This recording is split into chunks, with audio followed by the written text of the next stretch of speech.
Callum, give us your thoughts on the news that Celtic could have maybe 30,000 fans in this stadium by the end of August. Yeah, obviously, that's great news for everyone. Obviously, the supporters as well. They're desperate to be here, and obviously the players and the club are desperate to get them back in. So, that bit of news is obviously is great news for everyone. And fans in at any point, if indeed the Old Firm game was to be October, would be a bonus. Yeah, of course. I think that's what everyone wants in football. They want the fans in as soon as possible, and to try and get fans in for that game would obviously add to the experience of the game and the excitement of the game. So, it's exactly what we want. We want fans in as soon as possibly safe to do so. Are the players itching to get to the contact level of training? Yeah, of course. It's been a few weeks now that we've had the kind of socially distance stuff, and it's good to be back in, great to be back on the grass and obviously training. But as footballers, you want to be getting it ramped up and getting the contact stuff back, and the mini games and possession, just to get your feel back in for the game. So hopefully the sooner we can do that, then the better. I suppose it's the quicker you get into contact training, maybe the less rusty you'll maybe feel come the start of August. Yeah, exactly, that's it. I think the quicker we can get to that point, then obviously it gives us more weeks to get prepared for the games, and that's where everyone wants to be. We want to be flying come that first week in August, and hopefully the league will start then, and the league can get up and running, and the boys can be up to fitness wise and have their eye in for the ball, and we're just desperate to get the league on.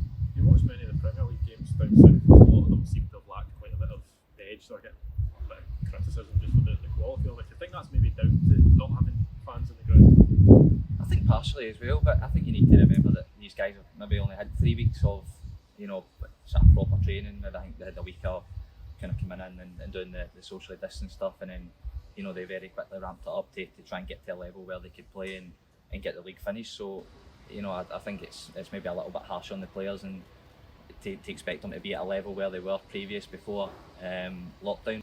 How much difference do you think it will make to the intensity if you can get the fans in? Yeah, I think obviously that football with the fans is what everyone wants, and we're having to make do in certain situations just now around the world, but we want it first and foremost to be safe for everyone to get back in, and then obviously if we get everyone back in, then no doubt that will add to the performances and the games, and the whole atmosphere of getting the match days back on and football as we all know it. So the boys are desperate to get everyone back, get the games back, and we've had a little taste of training last couple of weeks, and everyone seems to be enjoying it. Everybody seems to be progressing well, but once the first whistle goes, the first game of the season, then that's when you'll start for proper. And if we can get the fans in pretty soon after that, then it'll be brilliant. Especially when it comes down to the Champions League qualifiers, if they're single leg games, if they're here, you really want the fans in for that, won't you? Yeah, absolutely. We know how beneficial the fans can be to us, and and certainly in one-off games, but throughout the season they come and they back us in the numbers, whether it be here or up and down the country or abroad when we're playing in Europe. So we know how much they give us as well, and if we have to start the season behind closed doors, then we'll certainly be giving absolutely everything on the pitch to make sure that we're doing them proud when they're watching on on the TV and things like that. So but it'll be great just to try and get everyone back together in some sort of capacity where they're roaring us on, and we're doing our bit on the pitch to try and deliver for them. How do you feel about the single leg ties?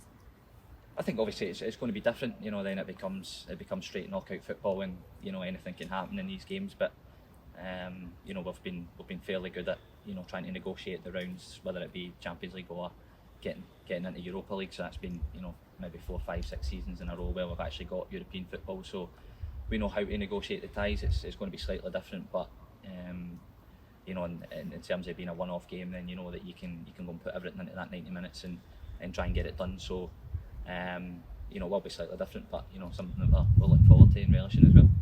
Callum, good away record in Europe last season as well. Does that give you a bit of encouragement going into if you have to go away? Then you've shown last season you can win anyway. Yeah, exactly. That will give us confidence. Obviously we sort of changed our setup slightly away from home this year, and we seem to get good results. So that'll be in the back of our heads that we can go places and still be a threat on the counter attack, and obviously get goals, which you need to win any football match. So we'll certainly take confidence from that. Callum, we understand that the return to contact training might be quite soon. Have you been given any indication as to when that might come? Next few days, possibly? We're hoping to get the next couple of days, to try and ramp it up and get the contact stuff done, so that the lads have been great since they came back in. The club have been excellent, first class in terms of all the protocols and that have been put in place. So everybody's followed that to the letter. So hopefully we can now start to ramp it up and like I said, do the contact stuff, which the lads are desperate for. What kind of shape do you think you'll be in come 1st of August, if that indeed is the date? Any doubts that you'll be ready to go? No, I think the boys are progressing well. Last couple of weeks have been great.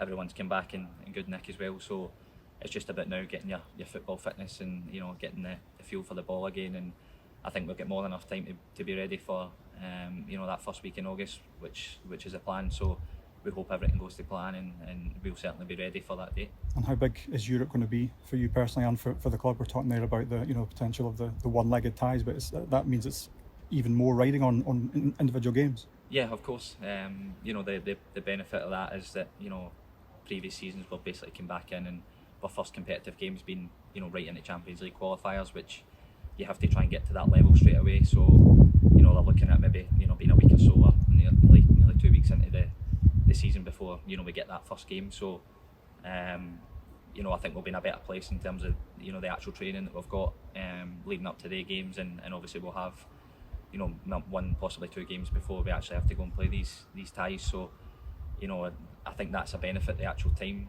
frame that we've got this season. And I think with the training preparation time, we should be ready. We now know what the landscape of international football is going to look like. There's a potential for 8 games in 11 weeks. Is that a bit of a daunting prospect given the amount of games you already play? No, I think I'm delighted with that. It's been a long layoff, and obviously the circumstances have dictated that. But I always want to play every game anyway. But this has just made me even hungrier to play every game and just be involved and have football back is something that I'm desperate for. And to get that schedule through, then it's a lot of games, and it'll be a big ask for the players. But after such a long layoff, then you just want to keep playing, and hopefully that's the case. You see Lee Griffiths day in, day out in training. Do you feel that Scotland have the best chance of making the European Championships if you've got a fully firing Lee Griffiths up top? I think we've got good options up there as well. And Lee's progressing well. He's looking good in training. So it's up to him to get fit. It's up to the club to keep pushing him and get him into that frame where he finished here with the last game of the season, scored a hat-trick, and he looked back to something like his best. And that's a massive positive for Scotland as well if we can get him in that vein of form, and being such a big threat as he has been before for Scotland and for Celtic. Then to get him up to speed and leading the line, then we have a great chance, as he's such a good natural finisher as well. He can make a goal out of nothing. So sometimes in international football, that's what you need a penalty box striker that can get you goals from everywhere. So to get him fit and firing, then certainly a massive plus for Scotland. How have things been with the new coach? Is it good to have a bit of freshness in? Yeah, no, great. He's come in last few days. He's been excellent. Full of enthusiasm, as we expected he would be. But he's been first class so far. The boys have taken a shine to him as well. He's taken a shine to the boys. So it seems like a perfect fit. And obviously a big blow to lose Damien Duff, but it seems to come in, and it's been seamless transition so far. So the lads are really looking forward to working with him, and I'm sure they'll have a positive input.